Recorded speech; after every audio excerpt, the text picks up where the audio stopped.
in Colombo.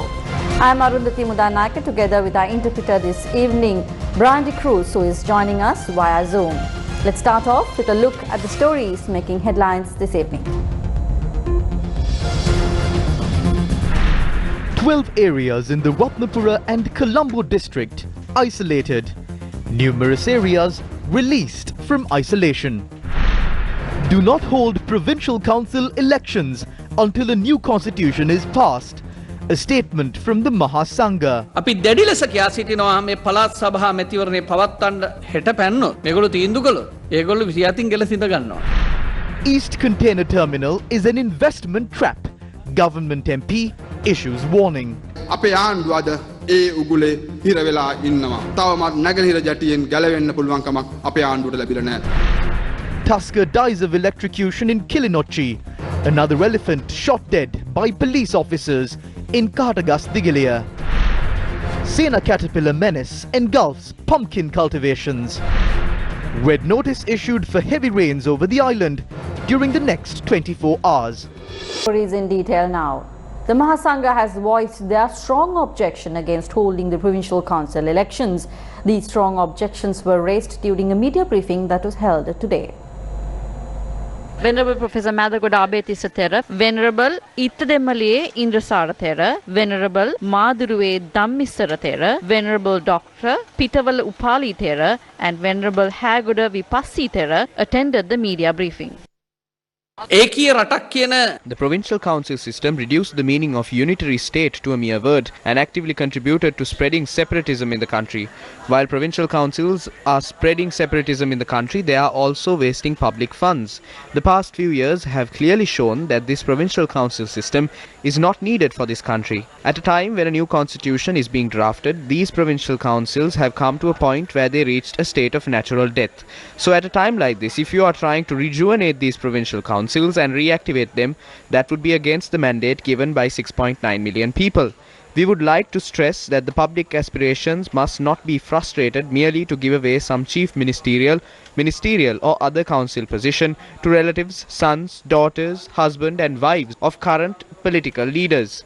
We strongly request the government not to try and hold the provincial council elections now and to transform the opposition against these provincial councils to an opposition against the government. The government's party leaders meeting is scheduled to be held tomorrow. If they decide to do this, it will be similar to committing suicide. හෙට පැන්නොත් මේගොල්ලෝ තීන්දුව කළොත් ඒගොල්ලෝ 27 ගෙල සිඳ ගන්නවා. මන්ත්‍රීවරු 450 There are 455 provincial councillors at these provincial councils. It costs 8.53 billion to maintain these 455 provincial councillors. 218.78 billion is spent as administrative costs and as salaries for employees at these councils, and this was only for the year 2019. So we see all of these provincial councils as white elephants. හැම එකක්ම සුදු අලියෙක් හැටියටයි. ඒ 2015 කරපු වැරද්ද There is a high possibility of the same mistake that happened in 2015 being repeated in a different manner.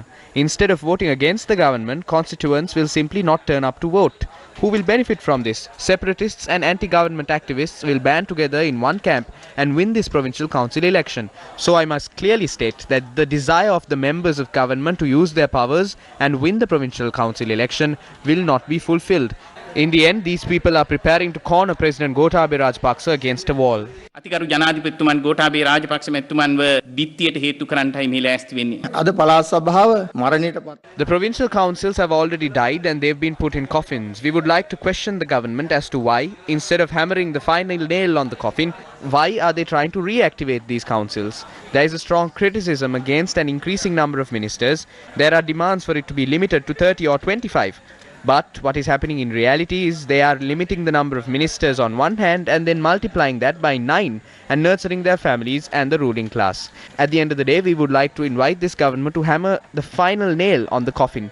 The government must realize that just like Mahinda Rajapaksa was brought back into power through the Mahinda Sulanga by the general public and the Mahasangha, it is the same general public and the Mahasangha that will send them back home. ජනතාවම මහා සංඝරත්නයේ බව රජය අවබෝධ කරගන්න ඕන. We maintain distance with this government since it has shattered our hopes. Amid that, they are also going to hold the provincial council election. Think about how daily wage earners, people who sell lottery tickets, three-wheel drivers and street vendors are managing their lives. Why would we need an election when the country stands in such a situation? This seems to me like an election that aims at giving jobs to provincial councillors. We vehemently oppose this.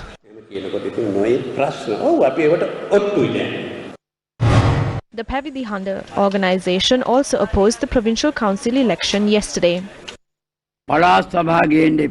Do not conduct the provincial council election. We will organize a campaign which advocates the boycotting of the election. We will journey to every nook and the corner of the country, dole out the funds allocated for the provincial council election among impoverished.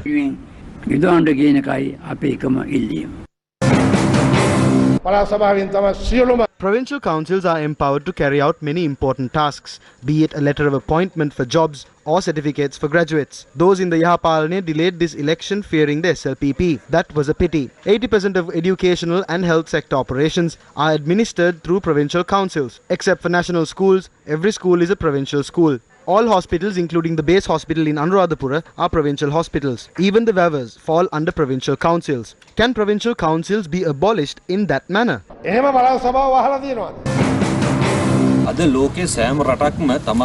Many countries have drawn attention towards eradicating COVID-19, but our country, instead of placing orders for vaccines, is still in search of funds to purchase the vaccine. They are on the hunt for a 10 billion loan. Despite searching for funds, they want to hold the provincial council election. We know the cost the government must incur to hold the election. Why can't they use that money to purchase the vaccine? Our country has forgotten the fundamental factor of ensuring our people's safety. When the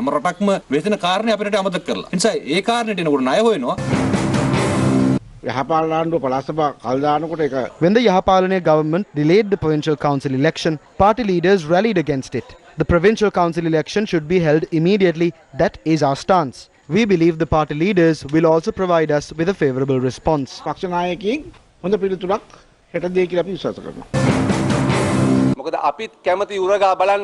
We would like to contest, but this is not the time. It is not ideal to hold an election spending millions while the government attempts to seek loans to purchase the vaccine. Please implement a people-friendly agenda. The government only cares about treating its henchmen. It is not considerate of the helpless citizens of the country. The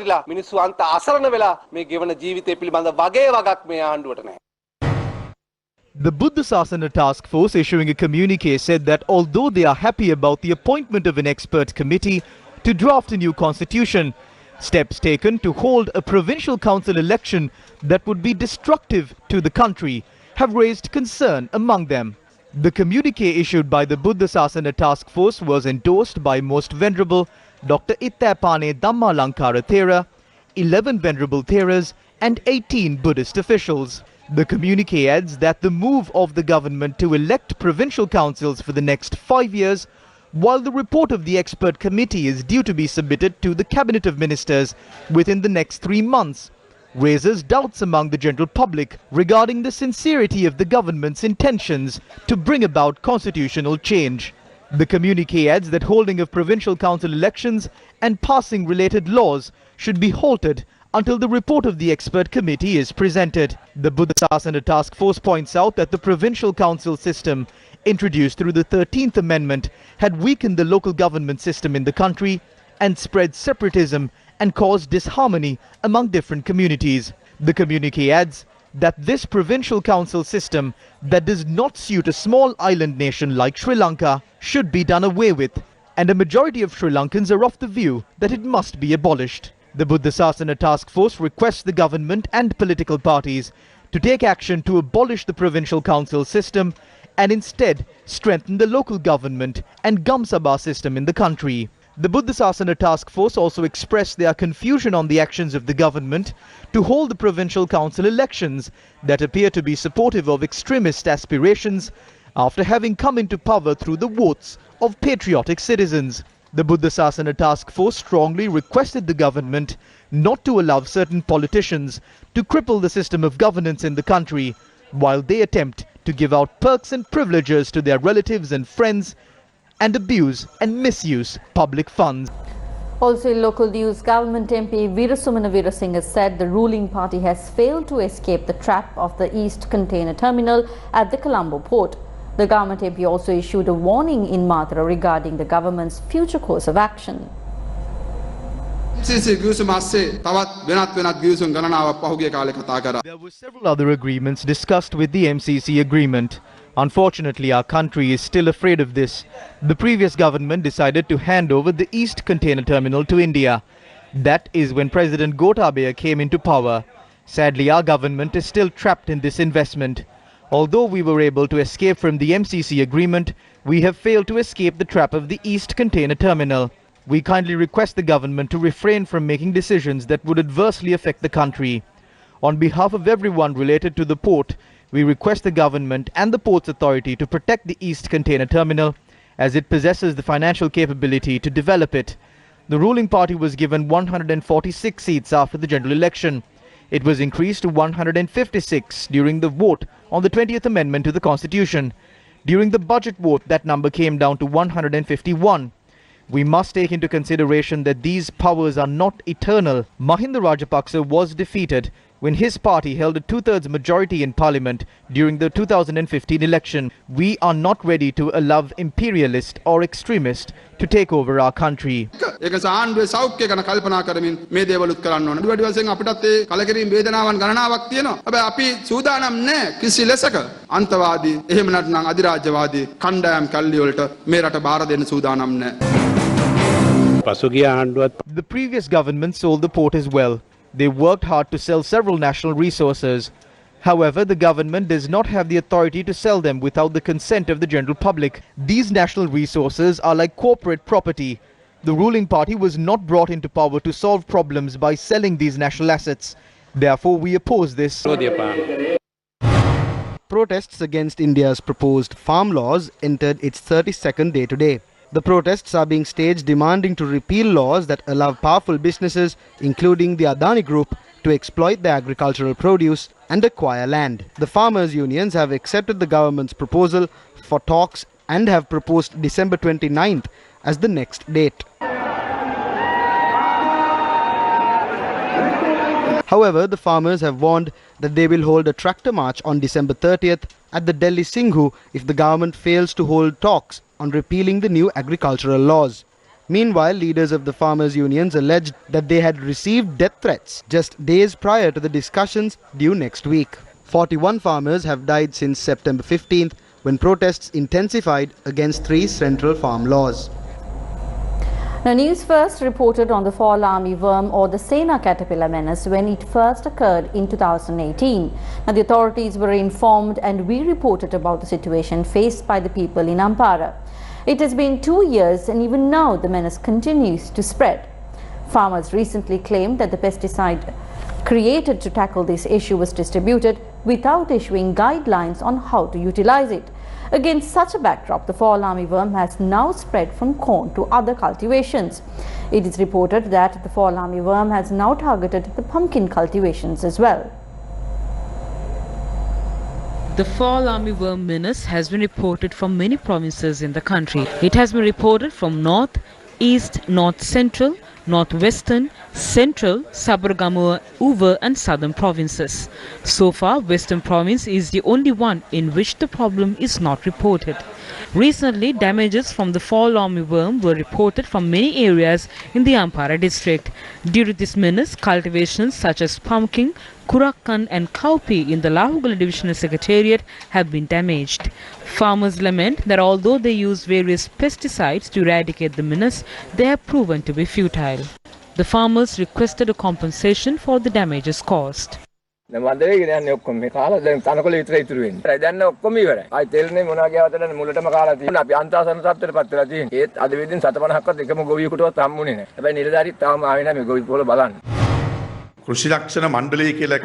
is something called an agricultural insurance board that has funds allocated for it from the treasury. There is the cultivation tax fund. That fund is used for these matters. When funds such as those are there, how come farmers don't get any money? Since the government is in a financial crisis because of the loans, we are suspicious as to whether they are trying to pay off these loans using funds allocated for farmers. The farmers community does not know this. We fear that what happened to the central bank funds will happen to the cultivation tax fund. We feel instead of paying compensation to farmers, the government will trick them. They should introduce the program which pays compensation immediately. They should give a certificate to the farmers. While farming communities in one part of the island continue to be battered by pests, another set of citizens live in constant fear of marauding elephants. Elephants which encroach on villages in search of food more often than not claim the lives of humans. However, it is not only humans who are killed or hurt as a result of this age-old conflict. 2 elephants were killed in Kahatagasigilia and Dharmapuram recently, bearing testament to this fact.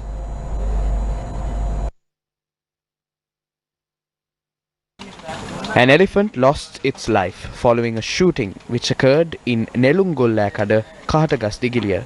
According to the police, the elephant had acted violently last night, destroying houses and damaging cultivations in the area. Subsequently, area residents had notified the police. When police officers arrived in the area, the elephant had charged at the officers, following which they had opened fire at the animal. Veterinarian in charge of the Anuradhapura zone, Chandana Jayasinghe, conducted the post-mortem examination this evening. The police had opened fire at the elephant which was charging at them. The elephant had died following the shooting. However, an investigation has been launched by an ASP under the supervision of the Senior Superintendent of Police in charge of Anuradhapura. Anuradhapura ජ්‍යෙෂ්ඨ පොලිස් අධිකාරිවරයාගේ අධීක්ෂණය යටතේ සහකාර police අධිකාරිවරයෙකු විසින් විමර්ශනයක් ආරම්භ කර තිබෙනවා. Meanwhile, the corpse of a tusker has been discovered from a paddy field in Dharmapuram, Kilinochchi. Police suspect the tusker had lost its life after being electrocuted. Wildlife officers have commenced further investigations into the death. Incidents of wild elephants encroaching on villages were reported over the past few days from numerous locations, including Thalava, Ahatueva and Galgamua. Those residing in the Thalava Divisional Secretariat suffer constantly due to wild elephant encroachments. Cultivations at the Salakavapi Historic Temple, situated in close proximity to the Thalava town, have also been destroyed by wild elephants. Residents of villages including Mihirigama, Nabadaveva, Hate Kanuapara and Kotaveva also face the threat of wild elephants. 50 to 100 coconut trees are destroyed daily. We endure sleepless nights to protect our cultivations, but these animals destroy it in a second.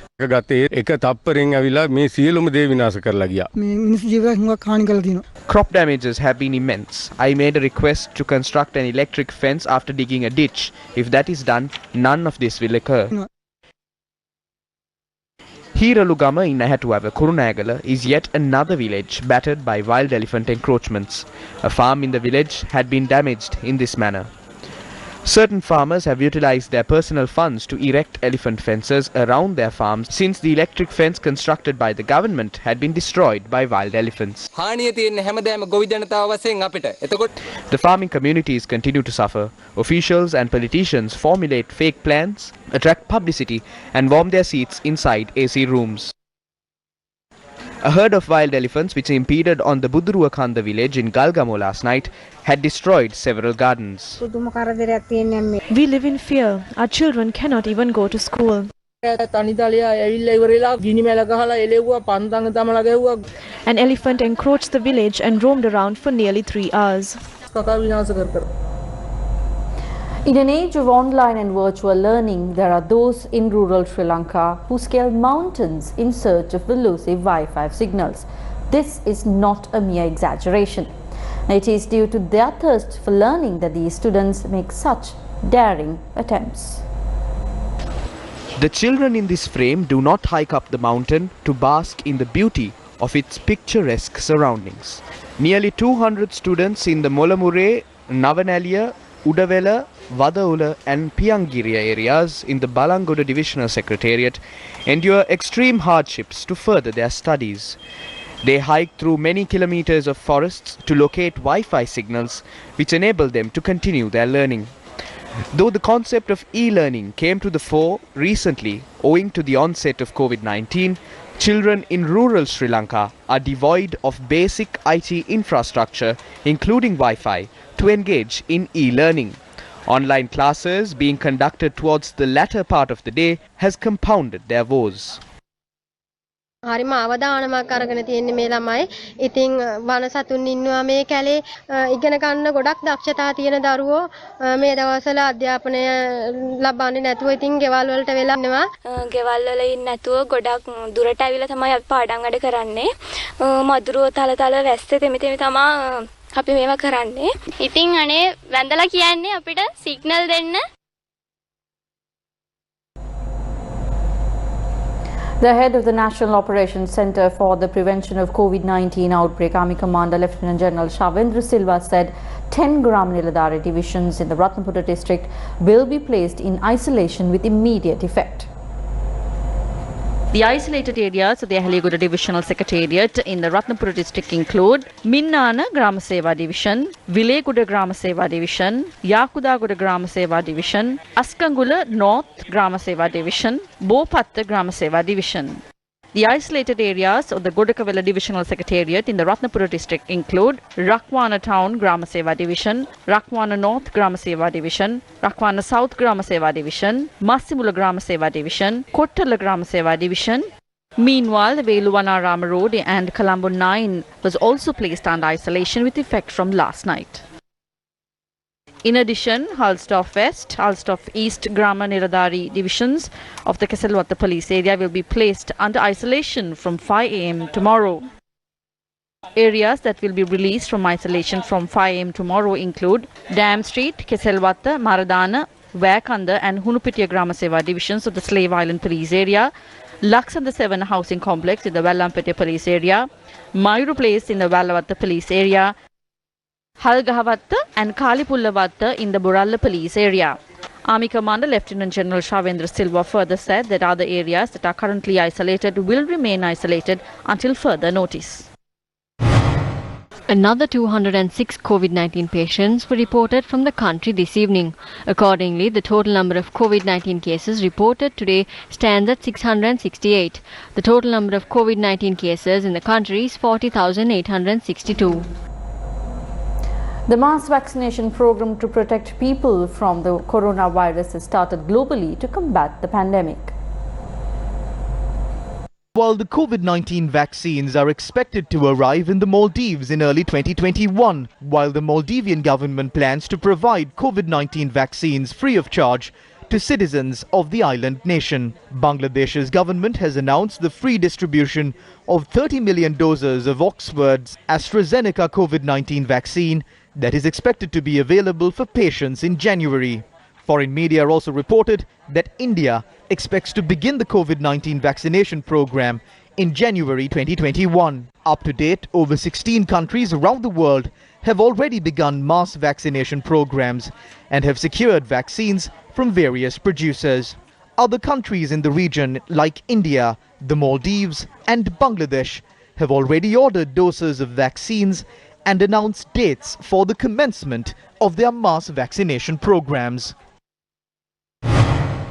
Advisor to the President Lalit Veeratunga, together with Health Minister Pavitra Vanyarachi, State Minister of Primary Healthcare, Epidemics and COVID Disease Control Dr. Sudarshini Fernandopille, and State Minister of Production, Supply and Regulation of Pharmaceuticals, Professor Channa Jayasumana, are currently holding discussions with the World Health Organization on the procurement of a COVID-19 vaccine to Sri Lanka.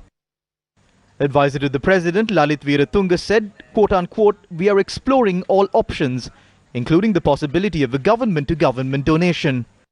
The advisor to the President said discussions with India to obtain the AstraZeneca vaccine developed by the University of Oxford is currently at a very preliminary stage. He said, quote, "India's initial plan is to provide vaccines to 300 million Indians. So if that is the case, I am sure India will also be able to help us free of charge or at a concessionary rate," unquote. Clinical trials of the Oxford AstraZeneca COVID-19 vaccine in India is currently in its third stage. The advisor to the President said, since the climate and weather conditions in India and Sri Lanka are somewhat similar, it would give us a better understanding on the possible side effects that can result from the vaccine once the vaccination process begins in our neighboring country. Meanwhile, the Japanese government has decided to suspend new entries of all non-resident foreign nationals following the detection of variants of the coronavirus outside the country. The government will implement the measure between December 28th and January 31st. It says it will continue to allow people to travel on business to and from designated countries and a territory. It will also suspend a conditional exemption of a 14-day quarantine for Japanese and foreigners with resident status in Japan to return to or re-enter Japan after a short-term overseas business trip. Under the new measure, all people returning to or entering Japan from countries and territories where new variant cases have been reported must submit a document proving that they are COVID-19 negative. Such travelers must take a test within 72 hours before departure and upon arriving in Japan. Opposition leader Sajid Premadasa claimed that the maternity leave given to graduates who were provided employment has been cut in half. He made this allegation during his visit to Gothamigama in Katharagama yesterday.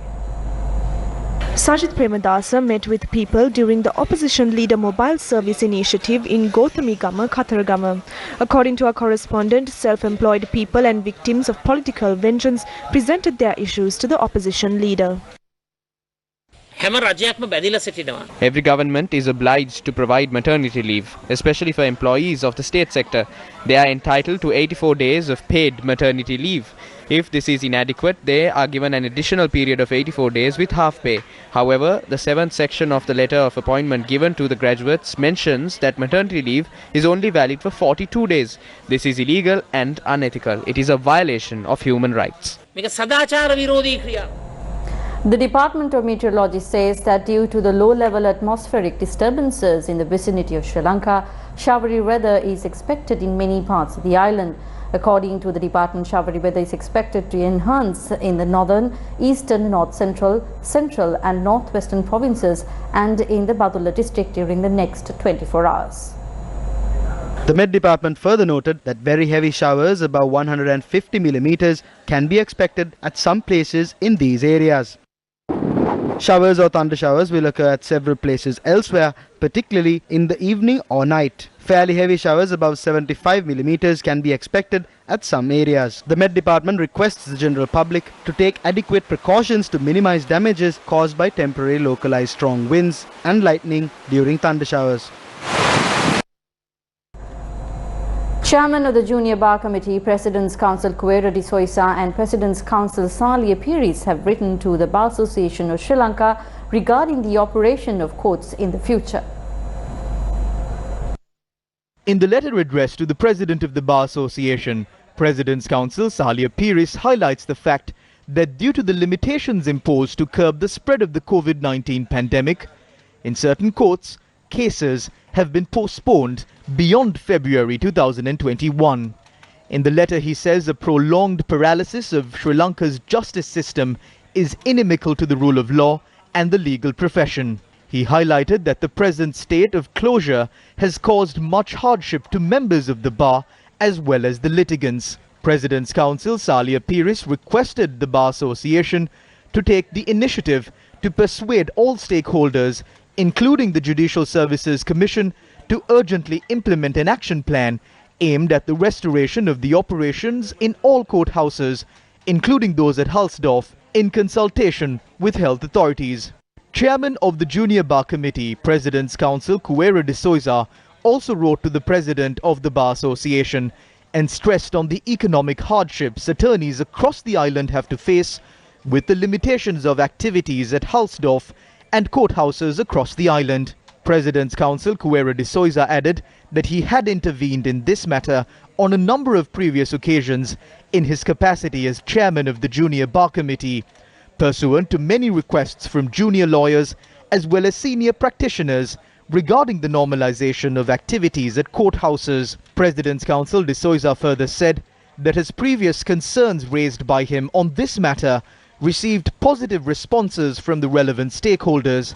He believes that discussions will be held with public health inspectors and other authorities to normalize the activities of courthouses across the island. These letters of requests addressed to the Bar Association to take steps to normalize judicial activities across the island comes against a backdrop where the authorities have taken note of laws delays in Sri Lanka and have vowed to address this issue. The Ministry of Justice recently highlighted the magnitude of laws delays in Sri Lanka, responding to a question raised in Parliament. As of 31st December last year, there are 231,506 pending cases in the district courts. Based on the statistics as at 31st December 2019, according to timelines, there are 49,801 pending cases between 1 to 5 years, 20,506 cases between 5 to 10 years, 8,947 cases between 10 to 15 years, 3,418 cases between 15 to 20 years, 4,620 cases over 20 years. A musical show was organized today for the people of COVID-19 treatment center at the premises of the youth regiment in the Varallavatta area in Yakala, Gampaha. We leave you tonight with some footage of this show. Thank you very much for joining us. Good night.